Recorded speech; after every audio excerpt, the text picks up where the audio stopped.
Keep California cowgirls from vanishing. Welcome to the Urban Cowgirl Show. Training our horses and miniature cows in ranch versatility. Penning Rusty and Susie, our bull and heifer. Roping Rusty with Morgan horse, Semi. Training Eve to work over her haunches with a motor cow simulator. Training Eve on a cow roping simulator.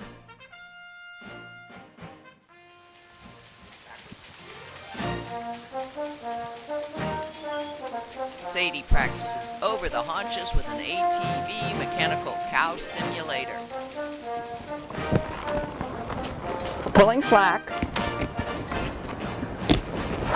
And Susie's coming my way because she feels the pressure behind her horns.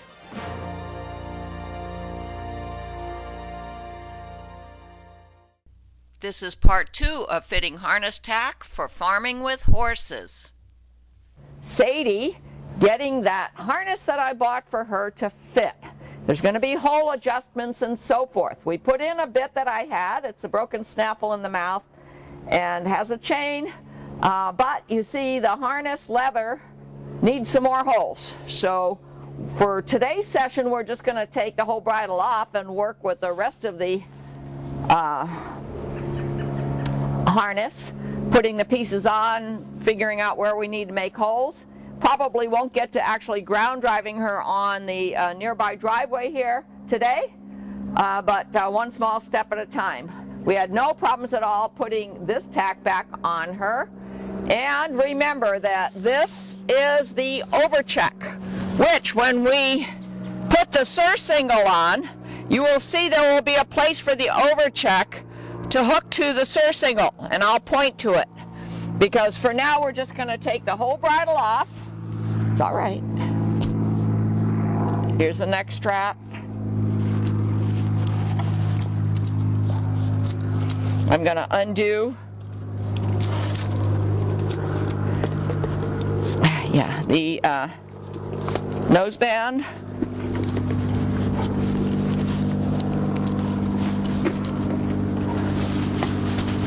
I'm just showing you every single step here because, you know, this is a new bridle, but the leather's stiff in places. Things don't fit quite right.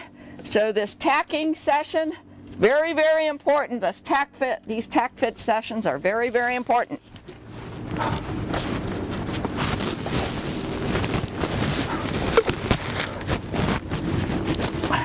There we go. Okay, the bridle is off. And now, the next big piece of tack is here on a portable saddle holder.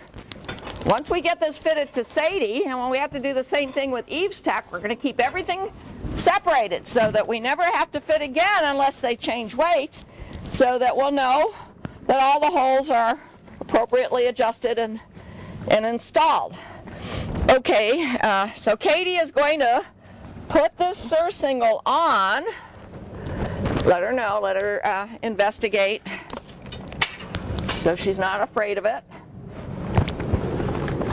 She's had saddles on, she's had surcingles on, but it's been a while for the surcingles, and this is a new smell, a new feel.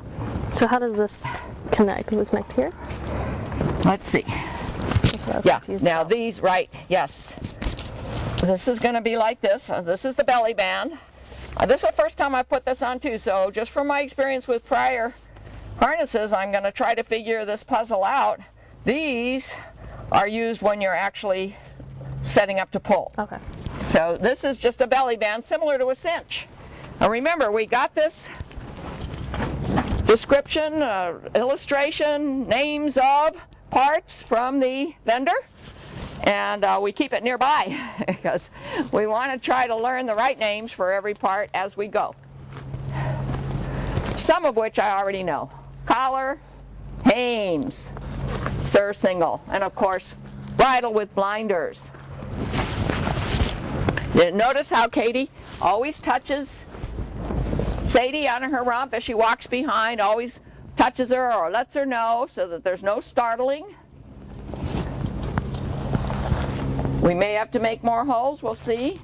It doesn't have to be as tight as a saddle, but it does have to be tight enough that if a horse reaches with this back leg, it's not going to get it stuck in the surcingle, because that would be very stressful and dangerous. And Katie, can you tell us what your struggle is? It's just because it's... Yeah, there's just a few loops to go through is all. Okay, all right. So pick up these straps and let's get them out of the way, because needless to say, if she were to step in one of them, she would be quite concerned. So the way I think I want to get it out of the way for now, hold on to this and the other one. I'm just going to try to get some clips. I buy these clasps by the dozens. They're so handy. Okay, next piece. So the surcingle is on. It's padded. The next hard part will probably, yes, it will definitely be the britchet.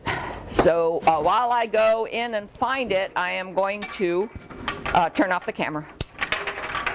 Okay, now we're going to try to put the breeching on. We figured out, we were studying this list, that when you have a collar, of course you don't have a breast collar, so that's why we couldn't find a breast collar in the Tack. But we're embarrassed to say we have the collar on upside down. So we did turn it right side up. We're pretty sure we had it upside down. We're not positive yet because we don't have the whole thing together, and unfortunately on this sketch there was no collar listed. The collar was a separate item that came with the package. So okay, now we're going to try to put the breeching on, but from my experience with Sadie, she doesn't like straps on her back legs. So we're doing this very, very carefully. Breeching, right? Yes, not too far down. Yeah, let's just keep it light. It's on her hips now, and it has straps hanging from it, but they're not tickling her on her legs. This piece here with the Y straps was separate, and we were able to put the puzzle together. I believe this is the shaft holders if you have shafts. And then this is the tug holder, I believe. I'm not sure yet. Not until we have the whole picture here. Everything together. Will all of these pieces fall together for me in my mind, because I have driven cart for years, but with different tack. Okay, one more thing. Good girl. For today is, again, not actually put on, but just show you how it will fit on, is the crooper, which, you know, I take it back. Oh, this is supposed to go in the back? Yes. That ring is not for the overcheck, it's for the crooper. So let's take the breeching off. I'm very carefully going to slide it off. Hope that she doesn't mind. Yeah, she's okay on it. We're showing you every step of the way here. That ring in the back was not for the overcheck. I'm not sure yet where the overcheck goes. We'll figure that out when we get the bridle adjusted, maybe in the next session. We'll have extra holes in it by then.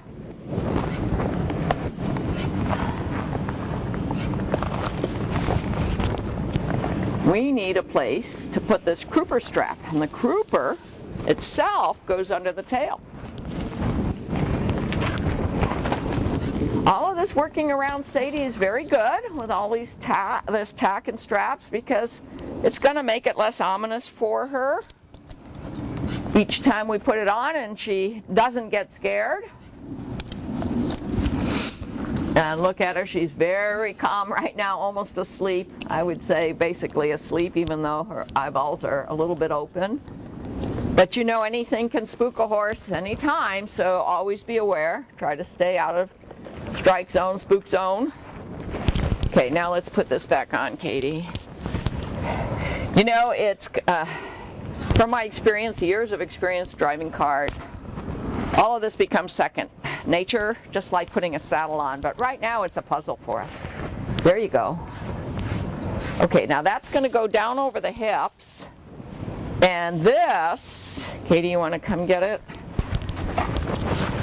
New and a little bit stiff. It's going to go into that ring. Got a lot of keepers. And then when you take something out of a keeper, make sure you know how to put it back in.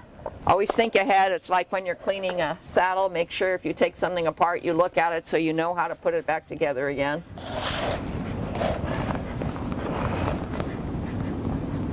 There you go. Okay, let's put that on, and we're going to leave it on if there's no reason not to, and I think there's no reason not to, because the crupper has two buckles. Unbuckle the one closest to you in your right hand there. This one? Yeah. And then the, I was going to say the other one, but that's okay. So go to the other side. Hold on. And I did this with Eve. I think I have it on the video where we fitted Eve with her collar and bridle. I did this with Eve and she was fine. And I think Sadie will be too, but you know, this is a challenging step. So Katie's going to go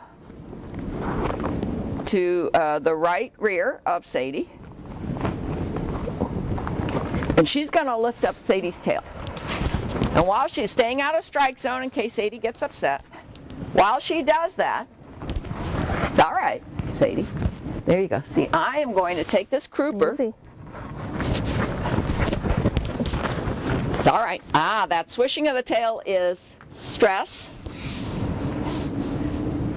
So I don't know if I'm going to do that all in today's session, but I could take the crupper and put it under the tail. Easy. Can you put your hand under the tail so she feels something there without getting stuck? If a horse is not comfortable with something under the tail, like a lariat that accidentally lands back there, they'll clamp down and it can be very dangerous. Easy. Do you feel it? How Yeah, hard it is? Yeah, she feels me though. Yeah, that's good, good. We're desensitizing her to that feeling of something under her tail. Good girl. Her right leg is cocked, so I'm feeling that the left rear is okay. Okay, now I could put this around the tail underneath, keeping the buckle covered if I can, because I don't want any hairs getting stuck in the buckle. You okay on that? Mm-hmm. As our next and maybe final step today? Mm-hmm. Not buckling it, just keep your hand on the buckle, okay? And just pull it a little bit, don't buckle it. There you go. Okay. All right. That's a good place to stop. We're, I'd say, about 3/4 of the way through getting this harness fitted to Sadie. And that's all for today. Next session with Sadie. We now have exactly the same harness pieces on as we put on last time. We have fitted the bridle so that the bit sits nice in her mouth. The chain's a little long, but we can shorten that or get a shorter one. We have put the tug straps on. Katie, will you point to them? Yeah, they buckled nicely into the buckles that came down from the neck collar. And you can put those tug straps back on her back. For now, they're just setting on her back, but eventually they'll go all the way back to the single tree and what we're pulling. We did get the crupper on. She kicked up a little bit, but you can see she's okay on standing with it. And Katie has in her hands the reins that show us how they will connect.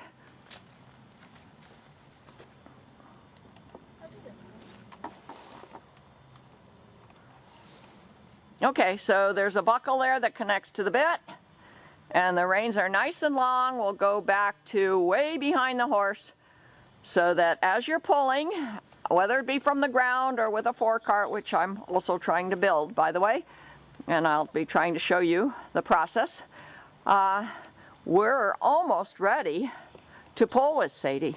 And the reason I say almost is because we're going to do this one more time with her.